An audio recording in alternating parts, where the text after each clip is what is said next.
Hello, everybody, and welcome to the OG Technically Trek episode 88. It's like, oh, yeah, oi. It's kind of ironic. We're talking about Wow. a time travel episode of sorts, and it's 88. So, a little Back to the Future reference going on there.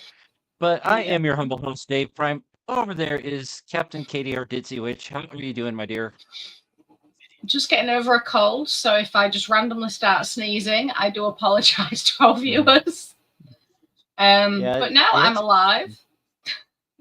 it's definitely going. It's definitely been going around. And fortunately I got my flu shot, so pray that all the people Same. that I've been around it kind of like stay away. I can't afford to be sick right now. But Yeah. but yeah, so here in Colorado Springs, we finally got our first measurable snowfall last night, about a three-quarters of an inch maybe. But yeah, I'll say that you really get to learn people that are not from the area when they're slipping and sliding, causing crashes, causing roads to be closed because they think they can drive with Yeah. four-wheel drive.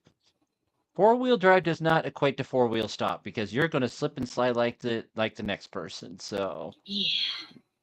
yeah, it was Well, kind of we're still nuts. waiting for snow. We're still Mm, waiting for snow, although there's major weather warnings across the UK that at some point in the next couple of days we're going to be like 9 inches deep in snow. I will uh, believe that when I see it. The whoa. amount of times we have like weather warnings for snow, weather warnings for severe storms, and we barely get a snowflake. Mm. We barely get a flash of lightning or a rumble of thunder, and I am not friends with Mother Nature because of that. Well, I hope I forget which radio station I got this or TV station I got this from, but it this is like the yeah KOAA. This is like the last 10 years. Is they usually you can see it's like October, November we get our snow. Oh, actually, oh no, we're third. We're not second because December 2nd, Mm, 2016, we got measurable snow. So I mean, yeah, we can mm. add November 30th on here. So I thought we were in second place. We're in third place, but yeah, it's a crazy times. But like I said, say I grew up in central Idaho. I know how to drive in the snow. Say going to Seattle with all those hills and stuff, all those Californians, they think they can drive in the snow. No. You see, I ended up spending You the see, night at work one night because the roads were so bad and people were so crazy on the roads. well, uh, a friend of my sister's, she was actually the maid of honor at my sister's wedding. She lives, as far as I'm aware, I mean, unless she's moved back to the UK, but she went to live in Germany, and she was saying that they have protocol for when there's really heavy snow, and Hmm. the country does not come to a standstill when it starts to snow. And yet here we will have like not even an inch of snow. We will have like a centimeter of snow or just the odd few snowflakes. The temperature will drop. Everybody pitches an easy fit about it. And public transport comes to a standstill. Everything does. And it's like, hold on a minute. Our winters used to be really bad here. But over the years, they've got wetter and warmer, but we are starting to revert back, or it seems like we are sometimes, and yet they're not putting any measures in place. And it's just like, you know, do your jobs. It's not difficult to grit the freaking roads and keep an eye on things. Because they give us all these weather warnings, but they do nothing to try and help. Yeah, but severe But apologies anyway, that's for my not. rant about Mother Nature for now. And Yeah, but say I can probably blame Mother Nature for freezing some brain cells because at the top of the hour I realized, oh crap, I don't have this set up. So hopefully we'll get a couple of viewers in tonight. We got a couple backstage already, which is great. But that's one thing that does make this show unique from other Star Trek podcasts because I've watched some of them. They're great. There's one that kind of tried to steal our name. Dave, you got some popping in your audio. What was that, Travis?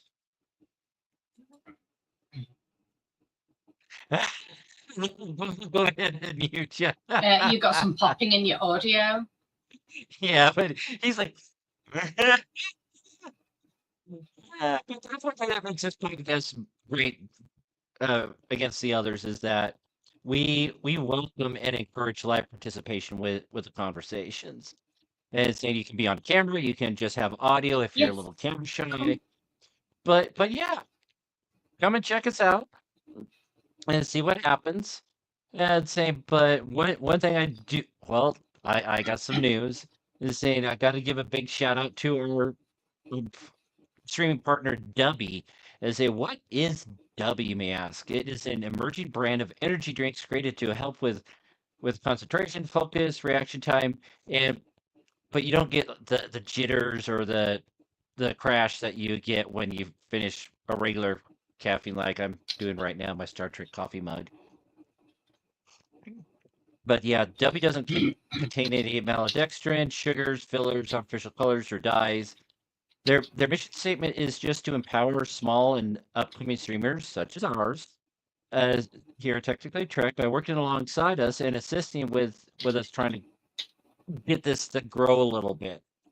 And they are a U.S. company that's based out in San Francisco, down in Tyson's neck of the woods.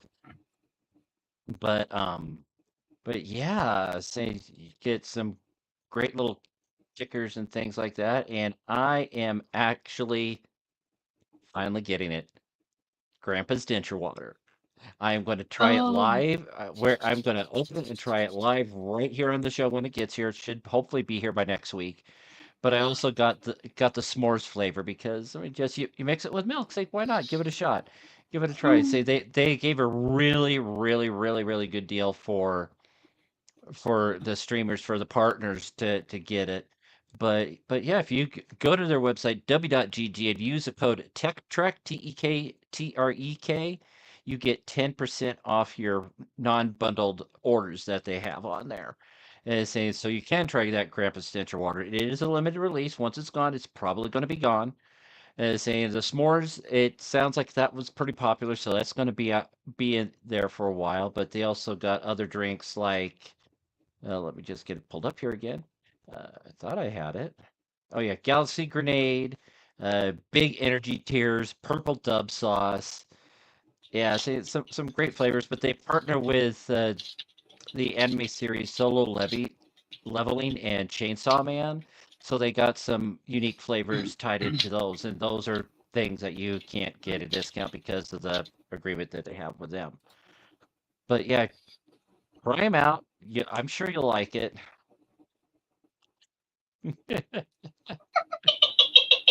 Well, well, see, I think the tablets that I use is a mint flavor. So, but oh, yeah, yeah. See, yeah. If you missed out last week, they were actually giving 30% off. I thought today was going to be the end of the month, but we got a new month. It is already December. That means I've got just less than a month before my birthday. I'm going to hit the big 50 on Christmas. So that's gonna be much, but yeah, I finally shaved. No shave November, over and done. So I say that's the first thing I did this morning was yay!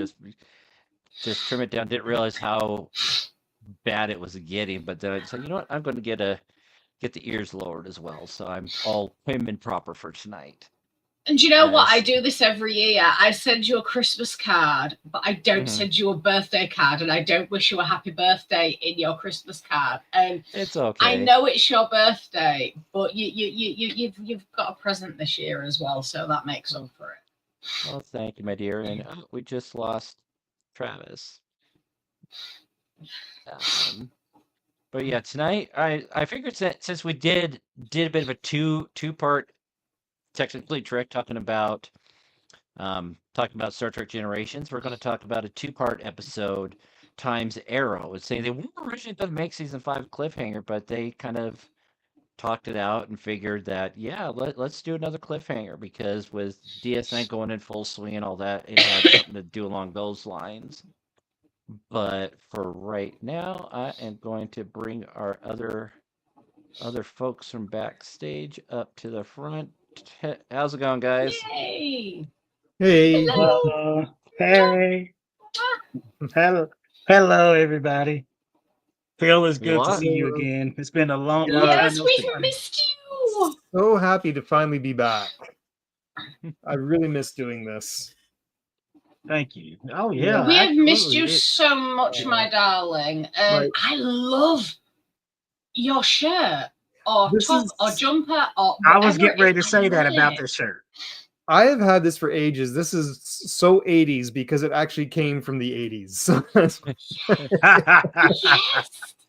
That looks very Oh, nice in dear. mine. You know, do not wear that around me. If and when we do meet Might face to just face, do it. because I may steal it. She's a klepto. So like she's a klepto.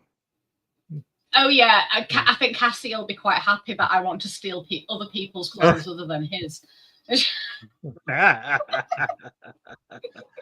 Touch wood, my Mondays are free again. They've got a new person that's supposed to be replacing me now on Mondays, so I should be free to do this. I think I have to cover one more, maybe, but otherwise, for the most part, I'm free on Mondays again. So And if your boss asks you to cover, you say no, because No, if I do, that's it. you will have a very angry British woman on your Yes. hands, and she is a witch. She may make a voodoo doll of you.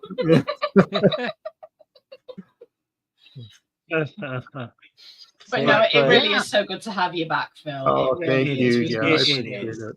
Oh, we I've missed you last week too, Travis. So it was just me and Katie just yapping away just about the I movies. know. I had technical difficulties on my end, and you know, it wasn't even an hour later it got resolved. I was like, oh bloody hell. You know, I just gave up. I was like, you know what?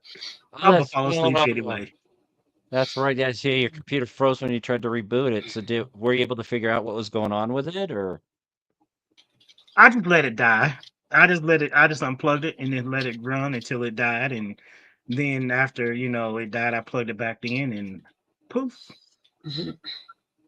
Yeah, I mean, Well, that's one way of rebooting it. I just said, figured let it die and stuff and everything. But I mean, speaking about dying, this is the episode where Data supposedly dies for the first time. But yeah, saying they did a really good job of cleaning up that cavern, because 500 years of dust and stuff like that, it looked pretty pristine, unless they had a janitor go through there before. Very preserved under San Francisco for 500 years. It was very well preserved. Oh, yeah, goodness. but yeah, there's one thing that Worf did say is that it's like, if we are to die back then, we'll be turned to dust in 500 years, but that's not really 100%. Not completely. Katie. There would be a lot of dehydrated goo with a skeleton. Yeah. And like clothes, I don't think their clothes would disintegrate after 500 years. There'd still be remnants of it. It depends about any bacteria and environmental factors, and the fabric that the garments were made out of. It all depends. Because there have been some remains that have been found that are only a couple of 100 years old, and there's evidence that they were clothed when they were buried, but there were, because of chemical compositions in the soil, that indicated that the clothes had just disintegrated. But there were no actual remains of the garments covering their bodies. So, real quick, because Phil, as they told me backstage and everything else, your birthday's coming up pretty soon. Happy early birthday! Yeah, and this is one of your favorite episodes and stuff. Yeah, just in right now, just in a broad perspective and stuff like that. what was your intake on this particular episode when it first aired and stuff, and what drew you to this episode of saying, you know what, I really enjoyed this episode and stuff and everything else? Give us a rundown on your I ins and think it outs and was, taking some of your dislikes if we have any. just to put it in simple terms, it was just very fun. It kind of gave me a bit of vibes of Star Trek 4 in a way. I always felt like when I watched it, I thought, boy, this had a bigger budget. This could have been like the Star Trek 4 of the Next Generation. It was that kind of fish out of water stories, all these characters that are in a completely different time period, and not only having a job to do, but also having to adjust to the time period, the lingo, what people are used to, what that awkwardness of being in that kind of time period, and how to get around. How do we get money? How do we function in this time period that we're like not used to and not part of? And there's some great moments of comedy. There was just some great dialogue that was in the great character moments, and then the whole connection with Clarence Clemens, which I thought was really cool, and that whole it just gave me a really kind of good vibe. And it was the way they handled the going through time, I thought was really interesting. The way they had to put that together, as opposed to just bring Prod around the sun again, like they've done in how many episodes and how many movies. Yeah, the slingshot. Did you mean Samuel Clemens? What did I say? Clarence Clemens? Oh God, no, sorry, yeah, Samuel. But I don't know if you guys picked up on it, but the bellhop, that's Jack London. Yeah. Mm-hmm. Before he wrote Call of the Wild. Might not be till the second episode, but I thought he Wasn't eventually did say it. Well, he didn't say Jack London, but I mean, Data said thank you, Jack. I think after he got the anvil. Oh, okay. All right. He also wrote that. Not just to Call of the Wild, he wrote that, but he also wrote White Fang. Mm-hmm. But the fact that they actually instilled real life history in this episode, that was just a very awesome and clever way of doing it. They would have the actor that they played Clemens, I mean, he actually ended up playing Clemens outside of Star Trek in a one-act play down the road. Can I insert something on that just real quick right now before we go too far ahead? It was the only little thing that drove me bonkers in this episode was his voice. And I found out later that his voice is actually the high-pitched voice like this, going up and down, which drove me a little nuts, but was actually not what he sounded like. We don't have an official recording of Clemens. How he spoke. What we do have is a recording of somebody who was a good friend of his and was also a comedian at the time, and was noted for imitating him a lot. And apparently, by record, a lot of people have said that he sounded surprisingly like him. He could do a very good imitation of him. So that was a good inflection. It's much deeper. He's much slower and talks more like this, as opposed to the up and down, the higher pitched. So it was only little thing that kind of drove me bonkers in it. But besides that, you know what? It wasn't until, I guess, I don't know when, but like when you can hear, and it's still in technical check real quick and everything else, like people like Samuel Clemens, and they lived up until the good part of the early part of the 20th century. You can hear the audio, not just the audio, but a recording, recording devices back then. Yeah, they were still at its early, early infancy and stuff and everything else. And some of the earliest form of recording and stuff of things wasn't really great and everything else, but it gave us a glimpse of how people talk, famous people who talked in the days where to us audio recording and stuff, or audio and stuff like that, would be like, oh yeah, and everything else. But hearing your own voice back to them would be just a phenomenal thing. That was it was kind of like the early all that early media that they were just developing, early photography, early film, and all that. And people were still in complete awe of it and terrified of it at the time too. Oh yeah, I mean, and then too, Samuel Clemens. I'm glad you even mentioned him too. He went by, Mark Twain. Mark Twain, that's right. Yeah. I mean, we all know, well, most of us who took English and stuff and everything or history about like, why did Samuel Clemens choose Mark Twain and stuff? And basically, Mark Twain was on the Mississippi. It's something about signaling other riverboats on the depth of the river, something like that. I've heard that. Yeah, it was the mark on the depth of the water. I'd heard something about that ages ago, and I used to know more about that. I've since forgotten about it. But yeah, that's apparently where he came up with the name. That Yeah. what do you call it? His writers. What do you call it? Ego or something? Yeah, or something. Something like Do you know what? whatever. Do you know what you were saying about the guy's voice going up and down in pitch, Phil? That never bothered me before when I originally watched it. Now I haven't watched this episode for years. And even when I did a rewatch, for some reason I don't remember watching it. It was kind of like I blanked out. I probably did. But it never bothered me. But watching it today, it really bothered me because of my hearing. Because my hearing is constantly up and down, but I do struggle with certain pitches. And his voice was so up and down, and I was so glad that I had subtitles on, because I missed, like, hearing wise, I missed a lot of what he said because of the pitch of his voice. And it annoyed me for very different reasons, but it never used to, because I never used to have problems with my hearing. But I do like what Dave said as well, that they, in this episode, they did incorporate actual history.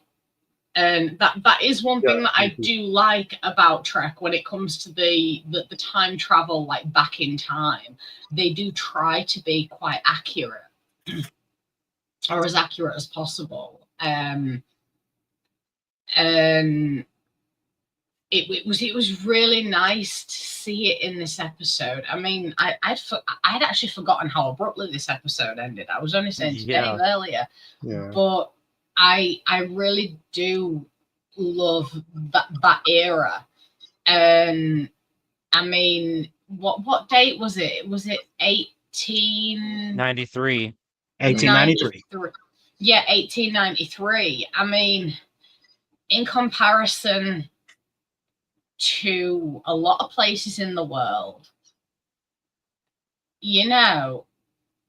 America was a baby back then. And like only, I mean, like just by like a couple of 100 years, and it's crazy that in such a short time so much happened. And Katie, before you go on, because I want to go on with I want to add on to what you're just saying. But the guy who played Samuel Clemens in this particular episode, if you guys haven't remember, if you haven't watched it and everything, and to the audience, it's a spoiler alert. He was Deep Throat in the first season of X-Files. He was Agent Mulder's contacting the secret government. I forgot about that. Sakes, I didn't know that. Of course. He had a very, the way he spoke in there, he kind of was spooky a little bit. He kind of came off as very spooky in X-Files and stuff, but he played a lot of good roles through his career as an actor, the gentleman and stuff and everything. But what you saying, Katie, about how the US, especially during that time period, about like during the Industrial Revolution, and we're not getting off track and everything because it fits into this. You can see during the Industrial Revolution that, America was young, the United States was young and still in its infancy. You go to look at, everything from after the Civil War, Reconstruction was happening.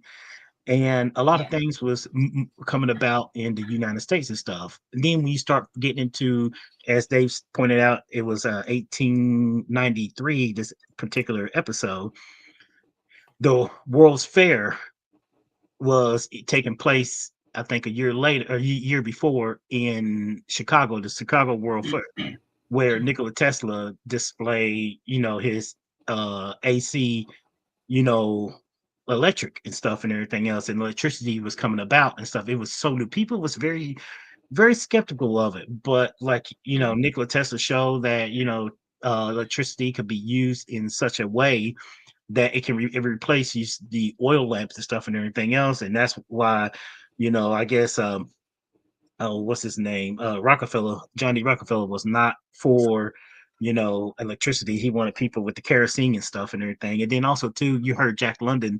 I don't know if it was in this particular episode or the second episode, he took and said horseless carriage. He Yes, said it was in is this it for that episode. hor- Yeah. horseless carriage and Yeah. stuff and everything else. And it was like around that time, because we're getting into the time where the automobile was being experimented on. It wasn't until Yeah.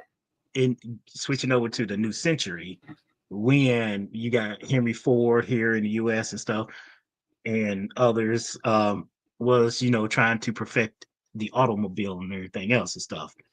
1903, literally in December, Orville and Wilbur Wright, I believe it was December the 18th of 1903, that they took flight. So you look at that, Katie, and what you was mentioning about the like how things was coming about and everything during the American Industrial Revolution and stuff like that, and it was taking place in such a way that it speeded up a lot of the advances that civilization, thousands of years ago wouldn't done in just from 1800s to the 1900s, going into the 20th century and stuff and everything. In the short period of time that we've been around, well, I could say about until the end of the at the end of Civil War and stuff like that, our, we had progressed in such a way technologically that it was like, if we was to go back in time, just like what they did, in this particular episode, say we went back to, throw it out for 1895. We go back there, we would know more about that time period in a sense, because, well, we didn't live it, but we studied, but we know what's to come, but we wouldn't want to interfere with it. But we would know one thing too, because in the particular, cholera was a thing happening, not just in San Francisco, but cholera was a disease that's happening just around the US, and I suspect US and stuff. And it was a disease, basically, it's like, what causes cholera? I mean, we know now what causes cholera and stuff and everything else, but back then they didn't have a clue. But we know also how to the naivete of people back then as well. I mean, to some degree, we still have that naivete about us, but like they were presented with data. He is white skinned. He showed up in his Starfleet uniform, and they assumed he was European because of how pale he was. A Frenchman. I think he was French. Yeah, I mean, very luckily he can speak every language. But, it. What about the actor who played that at that poker thing? The actor was Mark Hamill, who was Gold Ducat. You stole my thunder, man. I was gonna mention that. I'm sorry. Yeah. I'm sorry, Dave. Yeah, but it was Marco Limo's final appearance in a Next Generation episode, because he's played he's played aliens and a couple other things. He played Gold Massette in The Wounded as a Cardassian. Yeah. Yes. That's the one that I just remember the most. And when it comes to writing the stuff about canon, they're talking about Massette and Ducat were brothers. Oh, Because Yeah, I don't think that makes sense. they never really discussed how Cardassians get names, because like with Bajoran names, they do last name first name instead of first name last name, like everyone else usually does. So it's possible that Dukat was a birth name, and Maset was a birth name, but they got the same father or the same mother or something. Very possibly. What was I forgot what I was saying. Yeah. The Data basically just came up in his Starfleet uniform, white as snow, and they perceived him as a Frenchman wearing his pajamas, Right. presumably being kicked out of his house by the missus. And I found that so funny, the naivete of people, you know, but it's a very innocent naivete, not just someone looking through rose-tinted spectacles, you know, not that kind of naivety. It's very innocent, and it was actually kind of sweet to see that, because like around that time in history, across in America and across here, there was so much going on, and you wouldn't really see people back then as naive or innocent. You know, they're two things that you would never associate with people in that time period because of everything that was going on. People were trying to make a buck. They were trying to establish themselves. You know, that there was, you know, that there was so much going on. Like slavery was just, you know, they were just getting over, about 30 years, you know, yeah, they were just getting over the abolishment of slavery, and you know, so there was a hell of a lot going on. But then you see something like this, and you do see that innocence of a human being, and that naivete that comes with it. You know, oh, a Frenchman in his pajamas, you know, and like his communicator family heirloom, you know, yeah, you could say that, you know, Yeah. And it kind of made me smile that even back then, I mean, obviously I know this is fiction, but even back then, you know, that there's still that innocence of it within the human race, and that like childlike naivety. And it was like I said, it was very sweet for me to see, and I just wanted to point that out, because I had a little bit of a giggle at that, and Data's face when he realized there was a game of poker going on. So poker. I'm sorry, that guy may not have emotion, but he has emotion. Oh yeah, I thought that too. absolutely. Yeah, every once in a while something would. Yeah. Let's talk Yeah, about but this. You know, oh, I'm sorry, Dave. no, say because Katie was talking about the combat, just thinking, was Data able to get that back at the end? Because we don't see the. Well, he sold it to the French, to we'll just call him Ducat. I know he's got some like libido or something. Some I forget. A very French name was given to him, but say if he It's Frederick Leroy or something. LaRue or something like that. But say you gotta open up that combat. There's gonna be a whole lot of like 24th century tech that he just gave away. And it's saying, so isn't there like some level of contamination to the timeline by doing that? But it was never mentioned. It was just swept under the rug. Well, let's talk about this too. You know, that's a good question. Let's circle back around before we talk about like, you know, the cultural contaminants and stuff and everything. Just being there is a contaminants, but like, you know, leaving your stuff there. When go ahead, Katie. Frederick Frederick Leroy. LaRue. Oh, okay. When the Enterprise was summoned back to Earth, you know, it was like, okay, they start opening up and everything else. They had Picard and Data. It was like, yeah, it's not really unusual, but you know, really, what's going on? I mean, for an archaeological dig, there hasn't been stuff, but when they show Data's head and stuff, it was like, oh, so let's start out, with, you know, after the credits and everything running stuff like that, they took the head back to the Enterprise, and they was examining it in, um, Engineering. the engineering and stuff. It started to wonder on the crew. You could tell, like, each one of them, well, not each one of them, but, like, I mean, how effective, because even Deanna even said something on the thing about, like, they're gonna do everything they can to kind of keep Data in a bubble, isolated and stuff and everything else. When they figure out where to go, to Davidia 2, basically they found a small microbe that was, on the line, on the line. Right. Um, What? huh? You okay, Katie? No, I'm just laughing the way that Phil was sat and the way his hand was. It made his camera do a thumbs up. Oh, I forget that still does that. Oh, I guess switch that off. Sorry, that just tickled me. It's a nice touch. It's not a big deal. But yeah, It just tickled me. you I'm so sorry. Carry on. Yeah, you Talk got about just how they was trying to figure out why was there aliens 500 years ago on Earth.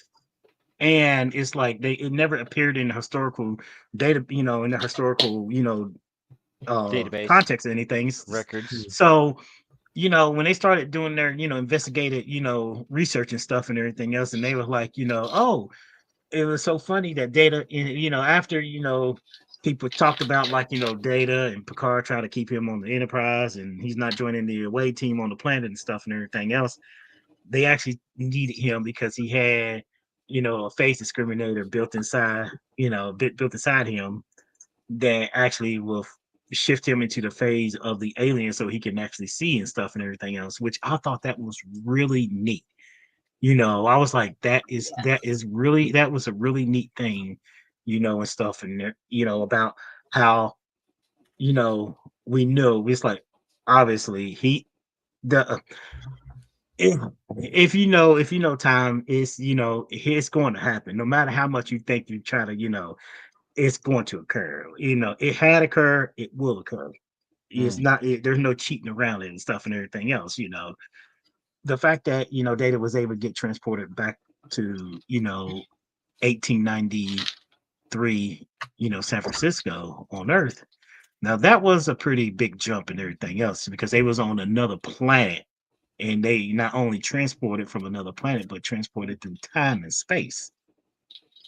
That kind of brings up another thing. Like I said, this is episode 88, so that's a small Back to the Future reference. But when Data grabbed the newspaper, to look at the date, that's also very reminiscent of when Marty went to 1955 to figure out what he was. Oh, yeah. Yes. Yeah. And then too, it's so funny too. In Back to the Future, wasn't it 1885? 1885, yeah. In California, of all, places and stuff, in Southern Yeah. California. Well, just California in general. I don't think they've really shown. It was kind of the desert. It was kind of like Yeah. like a desert region, mostly. But You would say Southern California. yeah, but with Back to the Future, like some of the freeway signs don't sync up with any freeways that go through California, which just made things even a little more confusing. Discontinuity. Now that I haven't thought about that in a long while, now I'm going to have to look it up again. If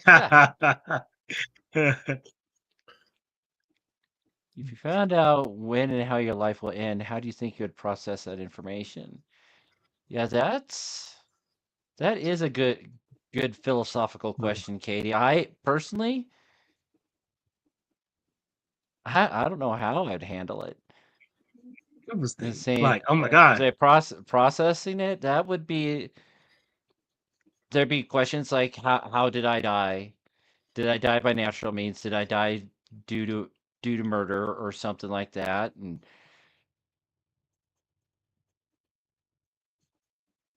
yeah, I don't know. What about you, Travis? Hey, I'm like that with you. I mean, I guess you can't, as they say, you can't cheat fate. Mm. You can't like, you to know to know the date of your your end time and stuff and everything else. It's like, is there any way that I can prevent it? Is there any way that you can walk around it and stuff and everything? I mean, it's almost kind of like, okay, what we see. If anybody ever seen the movies, um, Final Destination, you know, the movie That's Final one of the few Destination. horror, Yeah. that's one of the few horror movies I actually saw in the theaters, and I'm just like, "Ugh." I don't like them. I think they're boring. I think I Well, think I just saw the first two. I haven't seen them. the premise in Final Destination is, these people, there is a person that they whatever set up, these people are set to die, and that's when basically the fates and death and everything, death comes collect and whatever and stuff and everything else. But there's a way around that. If somebody get a premonition and see that how their fate ends, they can go around it by you try to avoid it. When you're going right, you're supposed to go left, stuff like that. But you know, you messing up death's design. So death starts coming at you in the order that you were supposed to die, one by one and stuff and everything else. No matter how much you try to, cheat death and stuff and everything, you eventually death will catch up to you and stuff and everything. But that's just me. That's just me. It's like, you make life what it is. You make everything that you can and stuff like that. And then, I mean, whatever have the fates and stuff decide as the end time, you know, you you, you chin up and go out with as a decent human being as possible if you can. I just What about you, I just Phil? don't know. I probably the same. I would have to know. I, is the source? I'd probably be like, is the source of this information trustworthy, and what Yeah, can I need more. Like if supposedly if you were going to get shot on the street or get hit by a bus, I wouldn't go out the entire day. I'd be yeah, staying home. So I do everything I could to kind of avoid that, just to disrupt it. But yeah, it's a good question. I mean, if you knew it was somehow still going to happen, I guess the only thing is you also try and see if you could squeeze in as much as I could out of this life between now and then. exactly. And that's Yeah, because thinking about it more, because the dead me is the future me, which then in turn the present me knows I'm going to die, but that future version of myself is going to have the knowledge that yeah. it's kind of like what I think it was Kate. I can't remember if it was Katie or Trevor said. It has happened. It will happen. And saying Yeah. so, no matter how much I try to cut around it, who knows? I might die by a different way instead, Yeah. because I was meddling with God's design. Going a Now, little too philosophical there. I'm going to share something with you now. I think I've mentioned it before, not live on air, but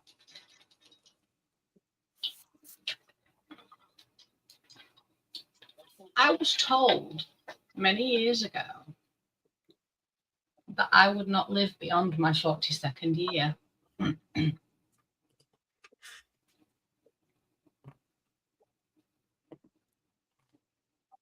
And that was foretold by a Romani gypsy. Mm. And everything else that she told me has come to pass so far. Oh dear. But do you know what? It bothered me for about 10 minutes. I was, 12, 13 when I was told this. And she smiled at me when she told me, because she said that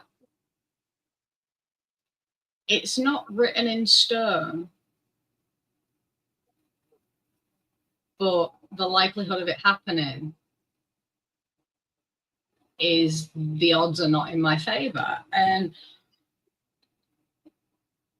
it bothered me for all of 10 minutes. And then I sat back and I thought, you know what?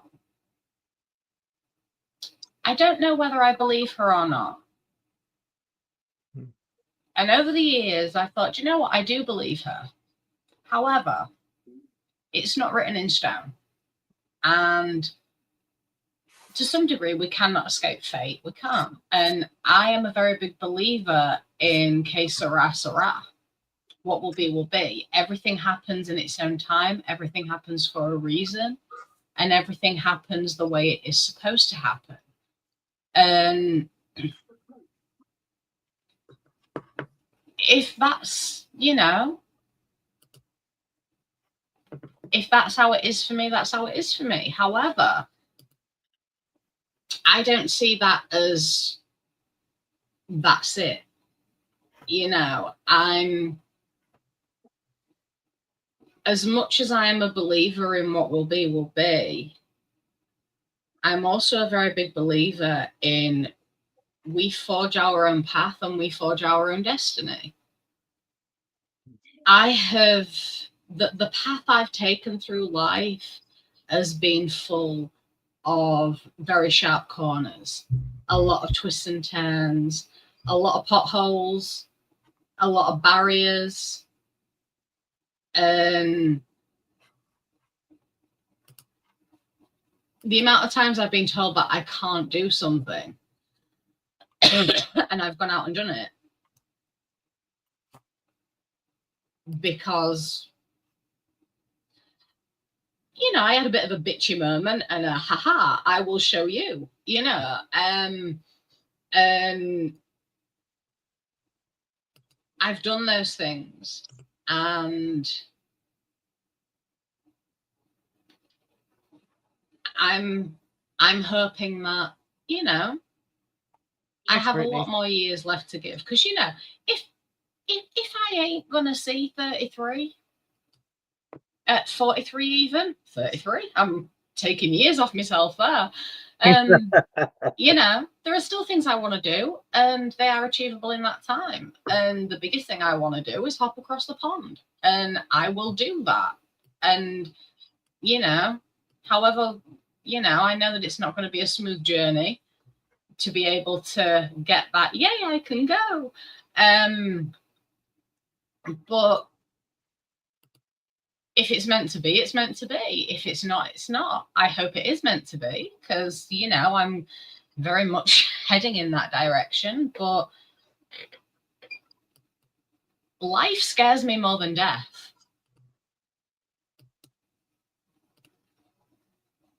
In all honesty. Because death is the easy part of life. It's the living the life that's difficult. And that's full of challenges. And I think it's braver to live. And it's more of a challenge to live. And I am determined to take that challenge head on for many, many years to come.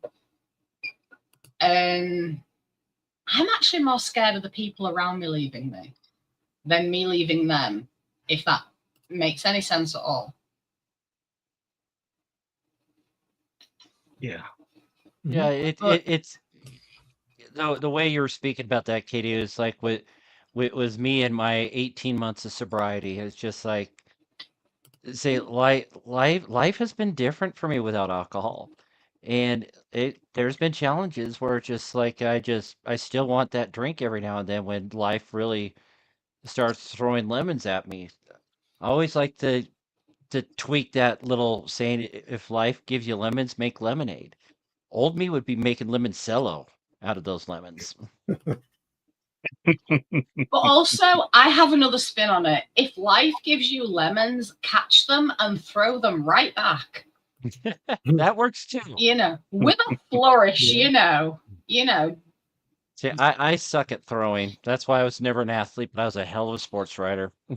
You see, do you know what? I suck at throwing. I really do. I can't throw to save my life, but do you know what?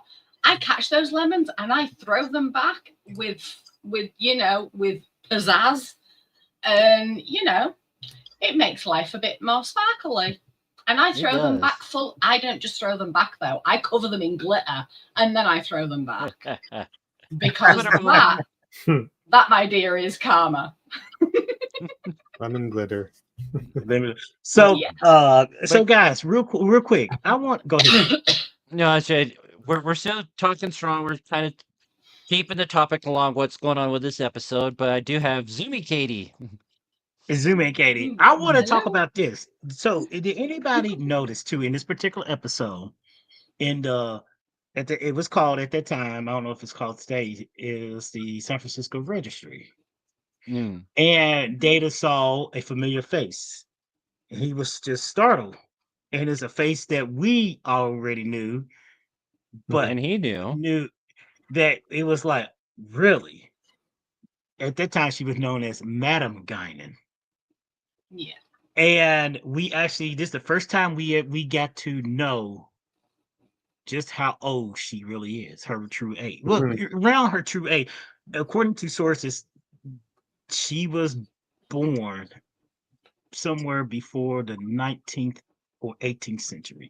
She said her father was, I think, 200 years old when she was born. But she was kind of hiding out on Earth, from her father, according to stuff that I have remembered reading about this particular episode and stuff and everything. Yeah, and she had that line saying, "Tell my father I'm not done listening." Yeah. Yes. Right, because that's a telltale sign of the Elorian species, even though we didn't get the name of the species until generations. But and at that time too, because she was a black woman, black people were still very, stigmatized. Very, because Jim Crow. There was Jim Crow in this time frame stuff and everything else, and there wasn't a lot of black people who had wealth. There was at that time prestige. Exactly.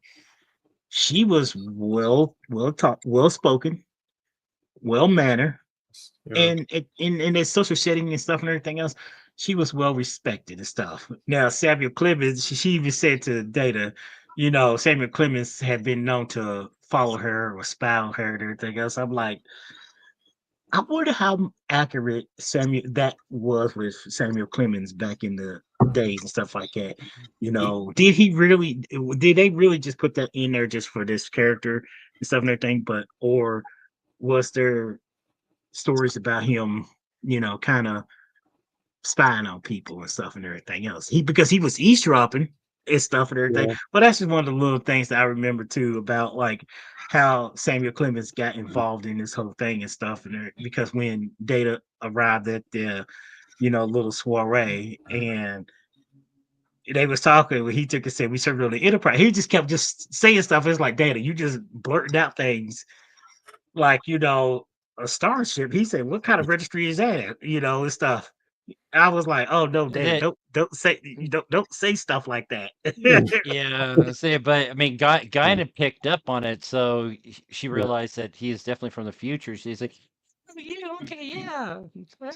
How did I forget?" I mean, that was just so Whoopi Goldberg, kind of full on Whoopi Goldberg going on there. How many times has she visited? We seen her in Picard season 2.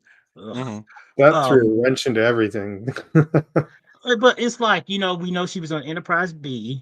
They was taking some refugees to, from because they, I guess, the Borg. But it's like, how many times have she visited Earth? And stuff, because Elorians look just like humans and stuff. They could blend in and stuff. But it's like, how long have people like her have, interact with, the people on this planet and stuff and everything? They're long lived, yes. and stuff and everything. But I thought that was a pretty interesting to introduce Whoopi Goldberg and then or Guinan per se, and then in the future when Picard went to go see her in 10 Forward, that little like experiment set thing, it was pretty neat. It was pretty Yeah. neat at her and how she basically was telling Picard, "You must go." It's not custom Yeah. for captains to leave on away missions, but this See, if you time, don't go, we'll never meet. We'll never So meet. she, Yeah.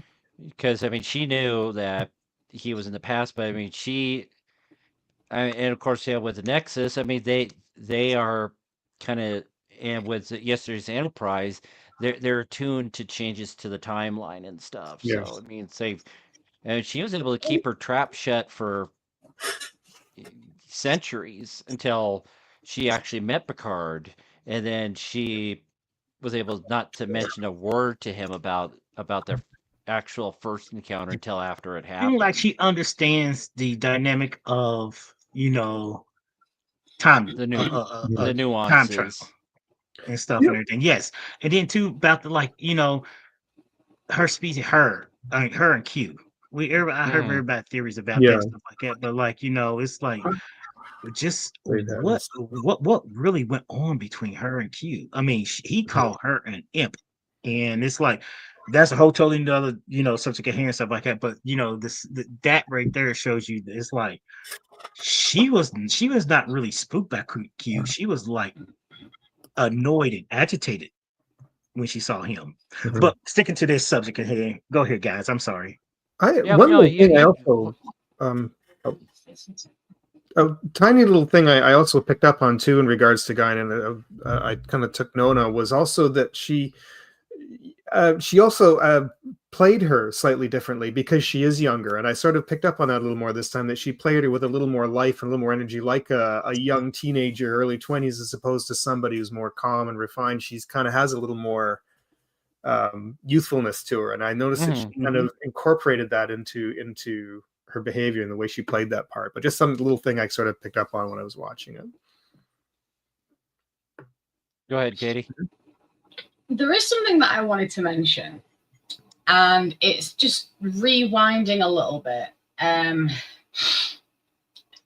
When there was that scene with Deanna and Riker, and then they encountered Data in the turbo lift, and Deanna gave that explanation what Data had given her about how he's used to everyone and everyone's used to him. I should have And written then that quote down, but I didn't. yeah, I nearly did, but I got sidetracked with something else, which is this. When Riker basically repeated that to Data, and he was just like, I understand, I'm very fond of you too. That is an emotion. Oh yeah, absolutely. And just all of these little things. Now, and I've recently done a rewatch of Picard as well, so this is very fresh in my mind. The way that Data speaks sometimes, especially as the seasons go on, it does seem like he does have some form of emotion there that's naturally developing, but it's not. It's almost like it doesn't register in his like neural net, his positronic brain, as an emotion. And when he said to Riker and Troy that he was fond of them, they looked kind of a little bit taken aback by what he said, even though they covered it very well. But you saw that the register of shock when they heard that word fond. And it's not the first time that Data has said things like this. And it also reminds me a little bit of, now I know this is not Star Trek, but it's just a very quick segue and then I'll be straight back. It reminds me a little bit of Isaac from the Orville. And when he said that he was very fond of Claire's children. And I'm just like, hold on a minute. How can you be fond of someone when you don't have emotion? And that always got me with Isaac as well, the same as it does with Data. And I mean, I've always maintained, even before this, what Data said in Picard when he was at war with Law, you know, I've always maintained that he did start developing emotion before the emotion chip. And I always said, and so many people laughed at me, even some of you guys, when I first mentioned it. And I said, Data developed emotion long before he even knew about the emotion chip, and that was because of Spock. And so many people laugh at me to this day. And then I'm just like, watch Picard season 3, please. Data says it himself. I don't know. It's just all these little things. I mean, he used no contractions in this episode. I checked. But you know, the fact that he can say that he is fond of someone or multiple someones without his emotion chip says a lot about his evolution and how unique his evolution is. Because he was only saying previously to Geordi that knowing that he does have an end is one step closer to becoming more human. Because, you know, it's been theorized that he will live many, many years, maybe an infinite life, to some degree. And knowing that makes him more human. And then just a couple of scenes later, he was saying that he was fond of Deanna and Will. And for me, that's very human. And I think Data's always like, well, not always, but I think that even back then, he was a lot more human than even he gave himself credit for. And I liked that little scene. And especially the words that Data used as well, because, you know, Will said he was fond of Data in Data language, and then Data replied back in human language, so to speak. And yeah, that's what made it all the sweeter. Sorry, go on. Yeah, no, two things. One, really quick, is I've always felt like they've sprinkled a little bit of that through the season, that he had or was developing some little human emotions. Yeah. And that's why when they introduced the whole emotion chip, kind of threw me off a little, and I felt like it was a little bit of a cheat in that writing. But anyways, that was something else. But yeah, I always felt like that was something that he was either developing or that he had and was bringing out, that was there. But there was a funny little moment where, because he didn't have to do this, but what was it where he was talking with Jack and he used a term that he would use in that time period, and it was a contraction. You could tell he did it on purpose. He said it in such a way, and what was it he said? Yonder or something like that, or do you remember what he was? It was, I think, when he was working on the invention, on his invention, and he was at the table, and I think it was, he offered him some money to go get some parts. I don't know if that was the part, or when he come back and gave him an extra tip. But he said something there when he was sitting at the table talking with Jack, and he used a term. And I thought it was funny that he would choose to do that as almost, I don't know. It was sort of a little bit of a humorous moment there. But do you guys remember the scene at all? I know which one I'm talking about. I know the scene that you're talking about. My brain's trying to rewind and replay it in my head, but blonde hair. So Ditsy. But I thought as well that was a little bit of a human moment that because he doesn't have to, and he never has to. He never thinks of it usually. He just speaks the way he speaks. But in that moment, that he would choose to use that term. See, I don't know the term he used, but Yeah, that entire scene, I was laughing so much because when he picked up the anvil and then he realized and then he just dropped it and he was just like, ouch. Ow. I think ow. I think I may have overexerted myself. Just like, Jack's like, yes, sir. yeah, and I'm just like, I don't know why, but because I know that Data does have the ability to lie, but usually it's only when he's ordered to. Other than that, Data is just like, he spews out the truth whether people like it or not. But in that moment, the Borg Queen came into my head when she said, "You're becoming more human all the time, Data, and now you're learning how to lie." And her voice just rang in my ears when he did that because it was such a comical moment, and it was almost like he was just like, it was kind of like one of those oh shit moments. And kind of like, oh yeah, ow. And I was laughing so much because it's not like Data to do things like that. And yet he made up all this like big song and dance that he was an inventor. And then, the anvil was all of a sudden too heavy for him. And yeah, and then because that led into that scene that you were talking about, didn't it, Phil? I'm sure it did. I think it was in that scene. Yeah. And I'm trying to think of the words and I can't remember. I think I was so stuck on that I missed a little bit of the conversation because I was still giggling at just the way he just dropped the anvil and be like, ow.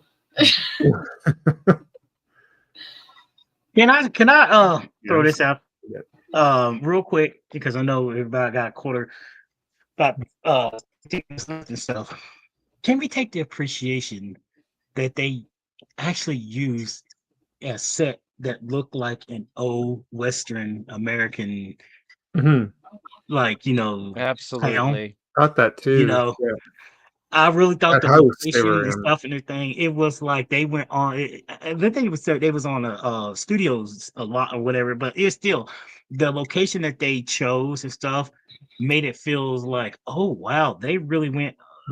For this they went out of the studio and went actually in out among to build a set and everything else and stuff. I guess it was a back lot somewhere and everything, just the way it felt and everything else, because San Francisco in that time period from just pictures I remember seeing was not so different in that way, but parts of it was probably there were still over it because they were using bricks to build.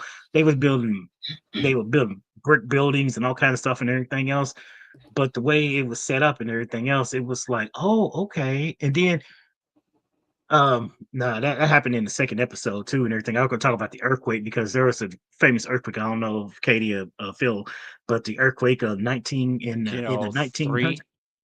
Yeah, something like that. 19, something like that. It devastated San Francisco. It really devastated San Francisco and stuff and everything. Well, I mean, we learned about that in history and stuff. But I remember the doctor said there hasn't been an earthquake here in 30 years. We're like, just wait until you hit 1907 or something like that. 06.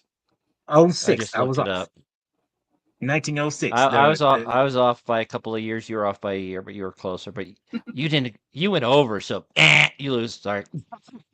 I just appreciate they went on a set. They went out of the the studio and stuff, and they went on set for old style San Francisco. And I love that because I mean I love like that era and like the old west, so to speak. That's kind of vibes it gave. And yeah, they did it really well. It did actually look pretty authentic, to be quite honest. I really enjoy. I enjoyed like the clothing pieces too, like the style, the pieces that they wore. Their let's talk about how Data was wearing. It's still his uniform, but he was wearing a vest and he was wearing a hat. I was Yeah. like, Oh yeah. Yes, that's it. It's I love his style. Yeah, say he got that off of the Native American that was there at the table, calling him Paleface. And say Yeah. the pad is pretty close to what Phil's wearing tonight too. So Yeah. yeah, yeah. say Oh yeah. Data took the shirt off his back and the And you see, hat. I love that, but then obviously he got proper clothing and stuff. And now I will say this: I much prefer the men's fashion in that era than the women's fashion. I mean, honestly, could you imagine me in one of those dresses? No. No. No. I mean, I may be a woman, but I ain't girly. I can rock a few certain dresses, but those type of dresses, I die. Just with the heat alone, I die. As they put it, women of privileged stature wore those kinds of, they had those, was it tight corset and, bustier and stuff and everything else. And they, people who was in the society circle, stuff like that, people who were less, they didn't wear those kind. They were more laid back and stuff, kind of rigid, and stuff. But yeah, those kind of things, they was layered. You could tell they were layered. And then let's talk about the two aliens. Do anybody remember the two aliens? Yeah, I mean that honestly that guy who first interacted with Data, the way that he was just sat there on those crates, and then those two aliens came up and basically like drained his life force or whatever. The 49er that Data encountered. 49er. Yeah, I was gonna say he was a 49er. Yeah, just which kind of ties again into real life history of the gold rush of 1849 in California. Then of course we all know that all dried up. So but that little scene really hit me in the feels when he was just sat there mumbling, and I'm just like, I want to hug him. I want to hug him. I want to feed him. I want to make sure he's got somewhere to sleep, and that guy, I take my hat off to him. He played that part so well. Whoever he may be, but he played that part so well, bless him. And up until those two aliens came and drained his life force, I was on the verge of tears. Honestly, if that scene had carried on anymore, I'd have probably shed a tear, because his performance really did hit me right here. And I thought that too. I knew people like that when he did that, when he first met him at the beginning, and I really thought that's a really good performance, because I've known people like that. And that was well done, whoever did that. You know what? He really fit. He really fit the way that you could see people. He wasn't mentally, unbalanced, but like, you could tell he wasn't all there. He was suffering probably, I don't know, from dementia or Alzheimer's and stuff. But like, the way he portrayed that character, that actor, it shows that, people in that time period and stuff and everything, how the world looked at, people like that. People who live, literally in the alleys, back streets and stuff and everything else, just not just here in the US and stuff, but like across the world, in Europe and in Canada and stuff. And it's like, oh my goodness. And the way he portrayed how he was sick and everything else, Mhm. and he was giving that cough when Data was talking to him and everything else. He said, "Let me find you." He said, "Oh no, no, no." You know, did he say something about alcohol? Like all he needed is Yeah, something. He needs whiskey. some Yeah. something from whiskey and stuff and everything else. It's like you said, Phil. We know a lot of people like that and stuff. It's sad, but whoever they got, I'm like, they didn't just pluck him off the street just to say, "Hey, look, be yourself." Yeah, say You know. the actor's name's Jack Murdoch. And it was Oh, okay. one of his final performances on anything. He's played a variety of roles in the past, but after that he was in like Picket Fences, an episode of Roseanne, Home Improvement, and that was about it. There was like Character a actor. couple other episodes, but yeah, 1998 was his last performance in a show called Buddy Faro. But yeah, he passed away in 2001. Oh, bless him. Yeah, But no, he did a really good job, and I just wanted to give him a shout out because he really did do a good job with that. I mean, I know that I'm very emotionally invested when I watch things, but that actually took me by surprise. Yeah, And I mean, I'd forgotten about that. Yeah, with my current situation, dealing with alcoholism, homelessness, and things like that, I have a different appreciation for it because I mean, you do feel bad for the guy, but if he's wanting alcohol to drown his sorrows, that's not the best way to do it. So I Well, mean, no, it's it kind of isn't. It isn't. And let's talk about this. These aliens used a disease that was happening at that time period. yeah, so that kind of goes more to episode 2, but yeah, they Yeah.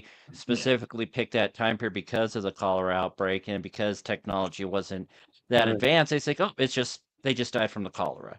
But That's all they could figures explain. Yeah. Yeah, that's all they could explain, and that's how they discard people.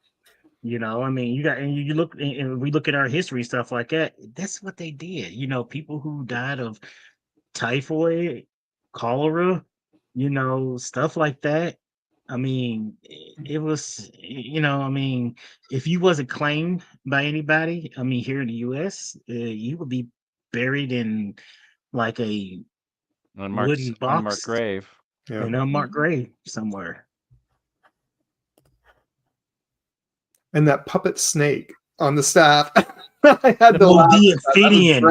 I'm like, I didn't really serve any purpose, but that was kind of cool. Was it a puppet? That was an amphibian. It opened its mouth and hissed or roared or something, but that's how they traveled back and forth through time. That's how they was traveling back and forth through the space-time continuum. Yeah. So every time it hissed, it was and they could open up a portal. Oh, but come on, you've got to admit it was adorable. It was. I thought it was really cool. I was like, get me one of those on Amazon. Yeah, I'd love one of those. I love snakes. I really do. I think they are adorable, and that one really was. By the way, I've been kind of opened up the episode really quick because it was driving me bonkers. I got it slightly wrong. Where Data used a sort of a contraction is when Jack asked what his device is going to be, and he says, well, what's it going to be? And then Data looked at him and says, what do you think it's gonna be? And that's where he used yeah, but it's just one of those words that sometimes it's a contraction, sometimes it is not. Just depends. But you could tell it's it's is a term to like a gender neutral term for a device or something like that versus it's where it is this. He paused when he said it. You could tell he kind of did it on purpose in a way to communicate with him. So, you know, he was doing it on purposely in a way that he thought Jack would understand better, perhaps. But he kind of says, what do you think it's gonna be, sort of thing. Or it was more of like an imitation. Yeah, but a couple other like things with the episode, specifically with just the opening credits. This is the last episode we saw the fancy little zoomy fly thing with the Star Trek to Next Generation when it opens up, because they did that. They were doing that in celebration of the 5th season of Next Generation, as well as Oh. I think that's when it hit the thir 30-year mark, I want to say. Okay. Or there's like some Probably right. anniversary with Star Trek. Yeah, 30th anniversary or 25th, because 92, wasn't yeah, it? 25th. Yeah. 25th, yeah. Yeah, but also it's the last episode that Gene Roddenberry was credited as an executive producer of the Oh, show. interesting. Oh, Okay. Because of wow. course I he didn't know created it, so we always have his name as the created by Gene Sure. Roddenberry, but he wasn't credited for anything else because Hmm. he passed away during early in the 5th season when Unification was being I produced. remember that. Yeah, Yeah. I do remember that. Yeah, I and was in school at that time. he passed away a couple weeks Hmm. before Unification was aired. Yeah. He was sick. Yeah. But this has actually been one of the episodes to me in Star Trek Next Generation, particular and stuff and everything else. When it comes to, because it was a two-parter, Mhm. and I knew it was going to be a two-parter and stuff and everything else because when Picard beamed down after he spoken to Guinan, he told Worf to beam to the Enterprise, take command. Worf didn't want to go, but he's like, "Look, go anyway." Basically, I'm ordering you back and everything else. Yeah. It was like Yep. the senior officers were the only one, in the cavern. No Mhm. security guards, no other, Nothing. members of the like science teams or anything or engineering teams and stuff like that. It literally was the command crew, the command officers and stuff and everything else. And it was like, not to get too nitpicky, like Phil pointed out, like nitpicky, but I always thought something like that. You will have a large contingent team of others around, doing Yeah, perimeter checks and stuff. Mhm. yeah, support staff essentially. Yeah, and it is just like that was a little nitpicky for like what I have nitpicky and stuff. And it was like, come on now, But I understand because they focused on the stars of the show, and when they basically was in the field that they basically was able to get their phase variance to where data phase variance was 0.004, if I'm not mistaken. They was able to see but not interact Hmm. with the life forms at that time and stuff like. And Deanna was able to sense them and stuff and everything else. And then when they saw that distortion open up and saw them delivering more. What did anybody know what was they collecting on Earth from human beings to feed to their people? Was it It some was sort their of life force, I think, I wasn't think it? so, yeah. I was gonna say it was it something in our DNA, not just our DNA, but something in our blood or something in our genetic pattern or something like that that they was extracting to that they was feeding the others and stuff and everything else because We'll find out next week. Go ahead. What'd you No, say, you Phil? say we have to find out next week. Yeah, I mean, by the absolutely, looks of it, they were extracting the life force like at the end of life. Deanna said something about they all died in terror. Well, which the 49er, she's like, no, because he knew what was going to happen, which is weird, but yeah, I wondered if he had encountered them already, if he knew. Yeah, I was just going to say that they must encounter their victims beforehand and basically put fear into them so that when they do reappear to collect their life force, yeah, they do exhibit their victims do get scared, and it makes the life force more potent. Maybe, I don't know. But yeah, extracting their cellular peptides. To add something quickly to the same scene that Travis was talking about, when they were in the cave. My one thought too is that everybody had a particular purpose for why they had to be there, but I thought it was odd though that when that door opened up, maybe it was for dramatic effect, nobody said anything. Picard just like walked in. He just didn't tell them anything, didn't know he said anything, and then they just followed behind. It's like it's trying to say, that's it. Should we go in? I don't know. Is it safe? No one said anything. They just sort of walked right. They just followed it. They just followed Picard, just walked right behind him, and the rest of them follow Picard in. I was like, and you know, I'm glad they took their tricorders and their phasers, because it was like, oh my goodness, they didn't. They took some of their technology. Yeah. I'm not that bad of a Trekkie.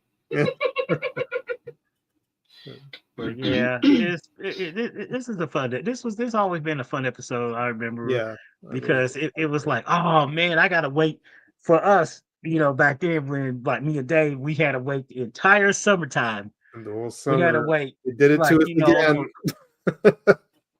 Where it's like, oh, what's gonna happen? You know, what's gonna be? You know, stuff. And then usually, Star Trek usually came on in September. Like they started in September, October, something like that. Yeah, it's late September, early October. Now here's a question, because I know from season 3 to 4 was the Borg episode, the Locutus of Borg. Now this was 5 to 6. And I remember the 6 to 7 two-parter. I do remember that one, because that one annoyed me. Anyways, but was there one from 4 to 5? Redemption. With the Worf where Worf leaves the Enterprise to join his brother to fight for in the Civil War. In the Klingon Civil War against the House of Duras. Tasha's daughter Sela. That was a big cliffhanger, because even we heard Sela's voice in that episode with brainwashing Geordi. But yeah, when she kind of stepped out from behind the shadows. That when she stepped up behind the shadows, you said, Dave, I got up and I screamed, I jumped, I said, what? I was just running around like, what? I was just like, oh my God, what did I lost it. Then of course I had to wait 3 months. Yeah, but no, I was pretty much just saying it, just like the 10th Doctor is just repeating, just like, what? Oh, those days were so fun, because they made you know wait, and then they just go ahead, Katie. This is why what you were just saying then. This is why I'm so glad that I was late to Trek. Yeah. Because, well, you know, I wasn't late to Trek. I just didn't like TOS. Yeah. But when I saw all of like the newer things, like after TOS, like TNG, DS9, Voyager, I'm so glad that I didn't have to wait, because do you realize I have only watched Time's Arrow Part 1 tonight, just before the show, and I am itching. I've even left the remote on my bed for my TV, so that as soon as we're done here, I can watch Part 2, and I will watch it again next week, because I can't do cliffhangers. I feel like I'm sitting on pins, you know. It's like watching a movie and the reel broke halfway through, and now it's like, yeah. And I mean, it's like I said earlier, and I said backstage as well. I'd completely forgotten how abruptly Part 1 ended, and I'm just like, oh hell no. I'm going to be watching Part 2. I mean, just the fact that I didn't watch it. I mean, I didn't have time anyway, but the fact that I wasn't able to just go straight into the next episode to watch Part 2, I'm really agitated because of it. And this is why I started binge watching things before binge watching became a thing. Because I'm very much like Sheldon Cooper. In that sense, and yeah, I can't. I mean, I was saying to Dave backstage before we went live, and before you turned up, Travis, that there was a book I read. I thought it was a standalone. It ended on a cliffhanger. I had no idea. I woke my mother up at about 3:30 in the morning because I shouted at the book. And then the second one finally came out, and I'm like, yes, I can binge read this duology, you know, I can read the first one and then the next one. I was all geared up, ready to go. Found out that the second book ends on a cliffhanger and it's now a trilogy. So I've had to not read it. And I'm like, I am chomping at the bit, and I've got to wait until this time next year for the third and hopefully final installation of it. And I'm just like, I don't like this. But you know, that's the kind of author that I'm going to be. I'm you know, Put other people through that misery. yeah, I'm So giving it's so people a funny. taste of their own medicine. It's so funny that me and Dave doing season 3 of Picard, me and Dave, he would call me and we would try to sync up our, you know, our the episode and stuff and everything else. And each episode ended on a cliffhanger. And it was one of the things like, oh, we gotta wait another week. Yeah. Oh, you know, just wait another week. But it wasn't like what we experienced in the 90s. Like even with TNG, DS9, and Voyager, like they always left us in the cliffhanger, except for Voyager. Voyager, I think season 4. 5. Was it season 4? Was it season 4 at the end of season 4? Because it was just, I remember it was Hope and Fear. It was Yeah, Hope and Fear. I think that was season 5. I'm double checking right now. Yeah, it was Hope and Fear with Arcturus and his quantum slipstream drive. And it was just at the end of it, Picard, not Picard, but Janeway and Seven playing Velocity, you know, and stuff. And that was it. They didn't. Then when season 5 came along, they went into they was in this big void of space where no stars exist and stuff like that. So that wasn't the episode Night. Yes. No, it was season 4 because season 5 was ended with Equinox, which that was a hell of a cliffhanger. It's not for me. Deep Space Nine for Deep Space Nine. Each season, you could say season 1 and 2 did not. And season 2 didn't really somewhat end in a big cliffhanger, but season 3, season 4, season 5, and season 6 all ended in huge big cliffhangers in Deep Space Nine. It was like, what can be, what can this be and stuff and everything. But TNG, they really did a good job at these like a mid-season back in the 90s, where it's sometime in the late May or in June, and they'll show the final episode of the season, and then they'll leave you just like, I mean, for me, the ultimate cliffhanger was The Best of Both Worlds in 1990. Absolutely. It was just, it was so mind blowing, because when I was like, what? No. I was screaming. I was like, no, I want to know what happened. They can't do this.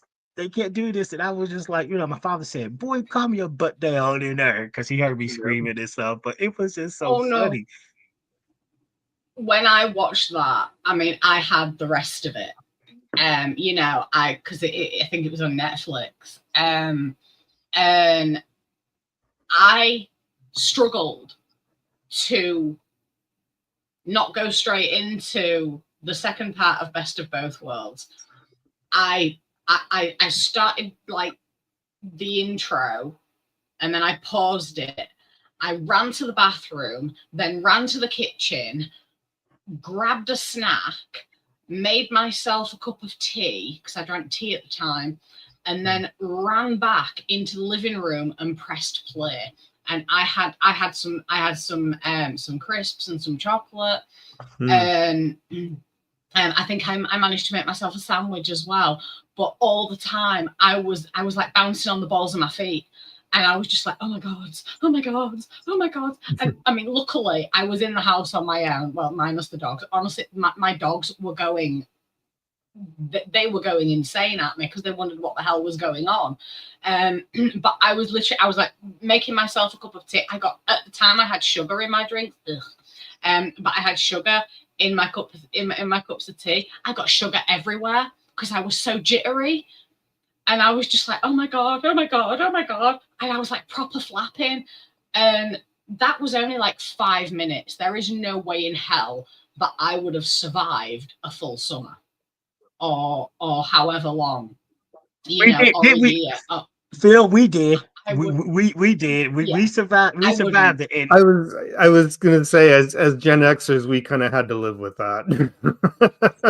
well, it was You see, We hated it it. was one of the things. We always But it hated built it. this is anticipation. why I'm The so glad I anticipation. watched it the way I did. Oh, the Because, you know, anticipation. I can't. I really can't. And I mean, I love you guys, and you guys are the only reason I do this.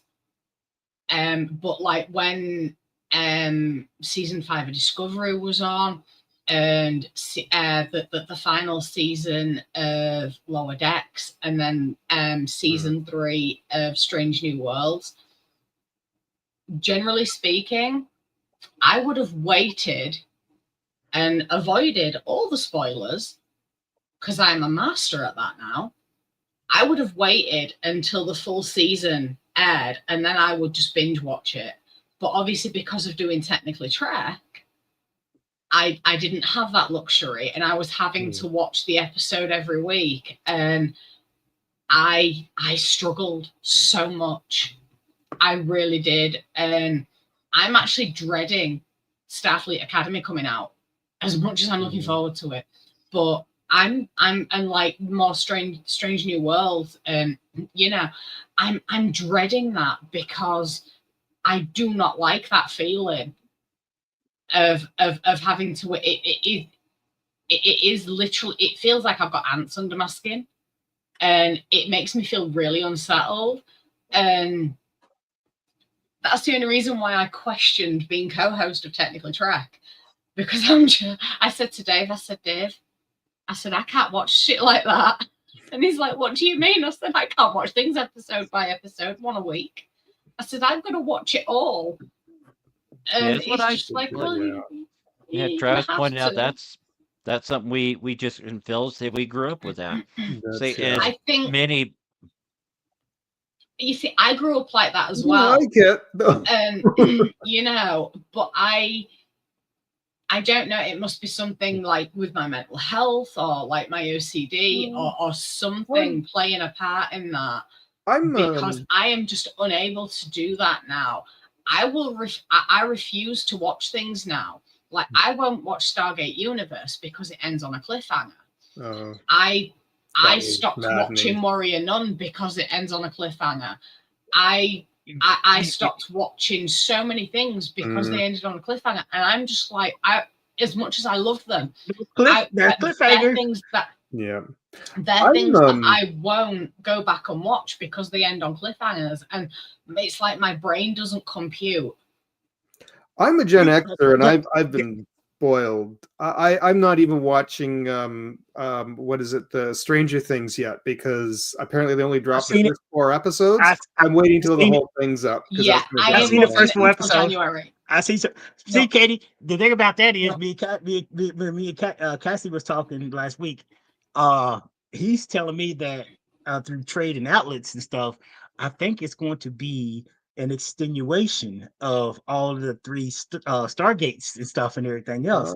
He said that they are saying that it's not going to be a reboot or nothing. They're just going to be. It's going to be like what we seen how Picard picks up like after. the Next Generation. It's going to be a continuation and stuff and everything else. And they're going to incorporate all of it and stuff and everything else. Real quick, I want to give a shout out to a friend of mine. He lives in New York City. He actually is watching us and stuff. His name is Grant, and he said he's watching us. So I wanted to give a shout out to Grant and everything. He had his own little podcast. He had his own little podcast himself. I don't know what it is and stuff like that, but whenever he sends me the link, I'm gonna follow. But if you are seeing us right now and stuff like that, I just wanted to say, hey Grant, just giving you a shout out because he was just texting me. He said he's watching us and stuff and everything, but he doesn't know anything about Star Trek. I told him he could come on and stuff, and I said we don't usually talk Star Trek. We usually talk other things, other stuff than just Star Trek and everything. But he's like a big nerd himself too and everything else. But I told him anytime he feel like he wants to come and talk to us. Right. Message for you, Grant, if you are watching right now. And if you are, you can text your answer to Travis. come and join us on the show. I don't care if you know anything about Trek or not. Just come and join us, and we got just, 6 slots available for people to pop in. Yeah, definitely. Come and hang out with a crazy British woman, and So he have his It'll be own fun. YouTube channel, and whenever he sends me the link, I hope you send me the link. I'll text you and stuff. But I'm gonna follow his his channel, just like I'm following Phil's channel and stuff and everything. Phil, I have got to get back. Whenever you stream, I see you stream. Almost the time I'm like in bed, I'm sitting there like, oh my God, Phil, I would join you, but I usually drop dead around 10:30 each time and stuff. And then I haven't streamed since Halloween. I've been so busy. I've been stupidly busy or exhausted, one or the other, and I just haven't. But yeah, when I do start, I want to start them earlier. I've been even thinking of not yet. He's on his way. I actually bought a new iPad recently, so I'm going to finish doing that on the iPad.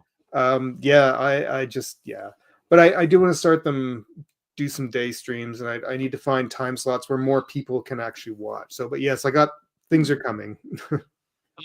Now to mention day streaming, and say that's when Zach, our promotional coordinator, I didn't get the link for this channel till like 30 minutes before the show, so he wasn't able to do a stream on with his viewers. But I mean, he's done a lot to help promote the channel. So I got to promote his. He does a lot of deep philosophical stuff, and it's been kind of slow with my lifting lately, and I'll if I see a pop-up that he's on there, it's like I'll pop in there and say, we learned something new. I didn't know this. I didn't know that. Cool.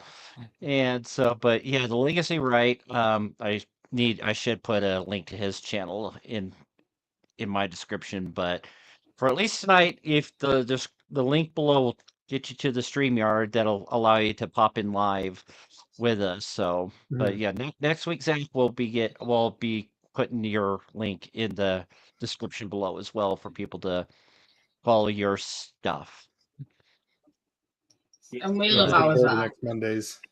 And this has actually been fun. Go ahead, Phil. I'm sorry. Oh no, I was just saying I'm looking forward to next Mondays. That's what I was gonna say. Me too. I was gonna say I'm looking forward to now that I know, and I'm gonna go back and rewatch because I did not know until the very last. Like I just got going back up based on memory of Time Arrow and stuff and everything else. But I'm gonna do my own homework and rewatch it, so I can have a fresh memory. I'm probably gonna watch part 2 tonight, and then like Katie, I'll watch it, and then I'll watch it again next week before the show starts. But yeah, same. Yeah. See, I got nothing else planned tonight except maybe I gotta go to bed early because I gotta get up at 6:30 East Coast time, my field time. I gotta get up early and stuff and everything, so I won't be able to enjoy any kind of little thing until this coming weekend and stuff. But it's all fun. It is fun, but yeah, like I said, there's going to be a lot of Easter eggs and stuff like that. It's been a long time since I've actually watched either of these episodes, so it's fun to rewatch it. It's like, oh yeah, it's like this, that, the other, picking up on stuff that I might have not picked up on before. But like I said, IMDb and Google is a good resource to have to say, oh yeah. And then we have because this is December the 1st, Dave.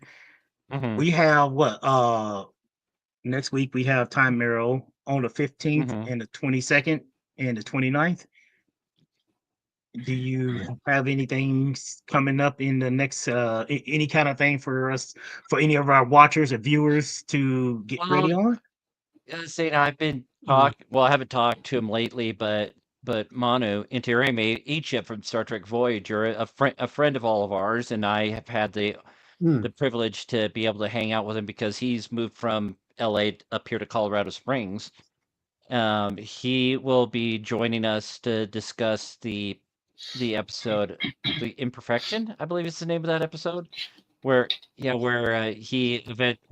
Egypt gives his cortical node to Seven to save her life. But I mean, Seven is just being a stubborn and thick-headed and all that. Just like, I don't need help. I'll get through this on my own. But each episode, like, no, I'm good. We're going to help you. But say, I just need to coordinate with him what day works best for him, and then he'll join us and talk about the episode. Probably talk about some backstage stuff that none of us might know. So it'll be a great open conversation. So just keep your eyes on the channel. The link's down below. Dave Prime 1701. Say you can follow me on @TechnoDave on Twitter /X. Say Katie _XXX for her channel. So I'm sure she'll cross promote as well. It's Zach's channel, and yeah, that's going to be a fun one, I think. And I've actually rearranged the boxes to give him a more prominent presence instead of just a regular viewer. So just kind of like something like that. Say, so there'll be me, Katie, and then Bono will be in Phil's spot. Then anybody else will be down below where Travis I think is that at. Mano should be put in the middle of us. Okay. Yeah, that's a good point. Yeah, that's a good point. But yeah, but it's gonna be like this. It'll be a much larger presence than what he had before. So yeah, and it's always interesting when you get talking with Manu, because you never know what's going to come out of his mouth, and it's so fun. And I think that's why I get on. I think that's why we get on so much, because sometimes you never know what's going to come out of my mouth either. And I understand that, but I mean, Imperfection is like my favorite Voyager episode. It always has been. It always will be, and that episode for me that's what family is, and that's what people do. Love each other, and it's a very strong message, and I cannot wait to speak to him about it. Yeah, but it's like Katie and I, or either I, just might sit down and figure out what episodes to do, because let me pull up the calendar, because come January 19th, we'll be talking about the probably first 2 episodes of Starfleet Academy, and see if Paramount does what they like to do. Sorry, they've been drooling and a lot I cannot lately. wait. I really cannot wait, because I've actually I'm very intrigued that Becky Lynch / Rebecca Quinn from WWE is going to be in it, and I've actually seen a promotional image of her in her Starfleet uniform, and she looks amazing. She really does. She looks so different. I mean, especially because she's got her hair cut into a bob. And yeah, I'm very intrigued. Because I followed Becky Lynch's career. And yeah, so I'm very intrigued that she's going to be in Star Trek. See, I'm very intrigued with one of the cadets. I don't know if you want to plug your ears for this, Katie, or not, but just take. It's going to be a Jem'Hadar Klingon hybrid. Is one of the characters. So just the Jem'Hadar are still there, the same, but Jem'Hadar mated with Klingon. So that's going to be interesting to hear her background story.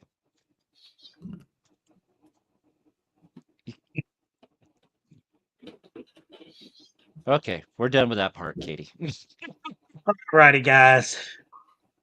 But yeah, we're getting close to 2 hours. Travis, you need to get some shut eye. Yeah. Even though it's only 8:30 here, it's still early. So it's still got a little bit of snow on the ground from our snowstorm. 3:30 a.m. I gotta move my car, because my house sits on the hill. My driveway goes down, and when it gets slick out there, I'm not gonna be crashing into other cars and stuff and everything. So I'm gonna have to go out here and move my car and stuff and everything else, because I'm not passing this night in the morning. Oh dear. Yeah, so you just got to get some de-icer on that driveway before it freezes, and then you should be okay. Terrible. Yes. But I'm gonna make a cup of tea and watch part 2. Yes. Same, but yeah, I'll probably pour something tonight. Say I had some coffee earlier in my Star Trek mug, and then I gotta get one of topped it those. off with some ginger I got some ale. stuff to So talk to you before I go. But I talk some stuff behind in the backstage after we finish with the show and stuff Okay. for you guys. Okay. okie dokie. But is there any closing remarks say on this episode? Beware aliens. Carrying Ophidians. Dressed in 18th century Yes. clothing. And also, when life gives you lemons, cover them in glitter, throw them right back. Yeah, that was one thing Katie and I were talking about backstage. It seems like the old me was like when life gives me lemons, I was making limoncello. But I don't drink anymore, so Do not pick up an anvil with just one hand. No. yeah. But I You may guess that appreciate is, yourself. Tune in next week for part 2. Yeah. until then, may Spock be with you. Hailing frequencies are now closed. Good night. Toodles.